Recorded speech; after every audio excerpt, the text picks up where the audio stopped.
Hi everybody, today is Monday, February 26th, and I have just finished reading your first drafts, and I wanted to give you a quick summary of what I've seen and what I think needs to be done as you revise.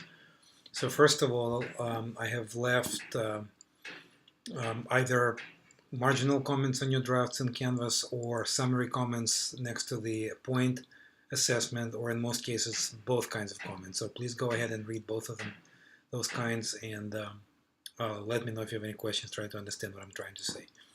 Now, next I wanted to summarize, I think I've seen a couple of kind of common themes that went across pretty much everyone's draft. And so in addition to the individual comments, I wanted to give you a broad summary that hopefully will help you revise and focus on some broad issues and broad themes that I saw.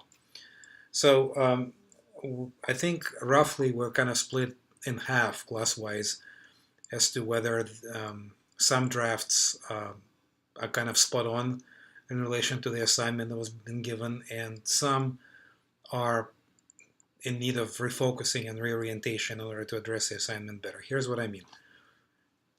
Remember that this assignment is not asking you to educate your readers about a topic that you're interested in. It's not about psychology, it's not about eSports, it's not about business, it's not about engineering.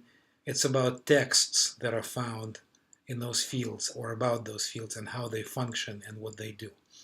So my first broad suggestion to almost everyone is to please keep focus on analyzing and describing and explaining and interpreting the texts that you found and how they work as genres that are representative of that field. So for example, if you want to talk about esports, don't talk about esports as an area of activity. That's fine, but that's for a different assignment. In this case, what we need to do is look at some texts that are written by practitioners of esports or people who study esports and analyze those texts as examples of genres of professional writing about that topic. Hope that makes sense. So as you revise, keep your focus squarely on the texts about your topic, not on the explanation of the topic itself, however interested you are in that topic. That's for a different assignment. Secondly, when you make a claim, have evidence to support that claim. So when you say something about your field or about the texts you're looking at, make sure that you have an evidence piece of some sort, some kind of example from a text, in this case, usually example from one of your genres, that would explain and support that claim that you're making. Do not make claims without evidence. That's another thing that I saw a lot of and I wanted to avoid as you revise. And the third point, finally, when you create your conclusions, it's very tempting to just say, kind of do the usual boring conclusion of like, here's what I just told you, let me tell you this again, kind of restate kind of what you said in the introduction maybe. That kind of a conclusion has a very limited usefulness, if any usefulness at all. Instead, what I'd like you to try to do in your conclusions is talk about patterns, rhetorical patterns, genre patterns, again, that you saw across these different texts, these different examples, and explain again how, in what ways these texts represent a typical piece of writing from your field.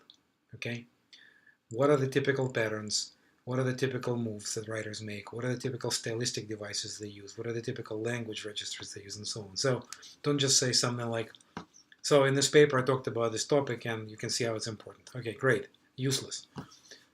Now, you might say something like, having looked at these three examples, I have determined that there are certain rhetorical patterns that go across these examples. And those patterns exemplify, illustrate, illuminate something about the nature of professional writing in that field. That's a more useful conclusion. So again, oh, and one last point. When you do peer reviews, I've seen a lot of great peer reviews that have already been posted. Thank you for doing those early. But I've also seen a couple that basically said, great job, well done, nice work.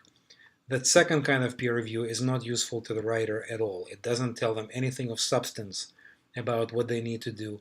And everybody needs to do something. There is no draft in this batch, or ever really, that is done, that never needs to do anything else. So as you peer review, please try to provide useful, constructive comments to your classmates. Don't just tell them, great job, you don't need to do anything. That's not very useful to you or to anyone. They're not going to learn anything from this, you're not going to learn anything from this, so it's a wasted opportunity. So as you peer review, again, be constructive, be useful, be detailed, and aim towards revision, aim towards improvement, aim towards the future. of this text. Thanks very much, and as always, let me know if you have any questions. Bye.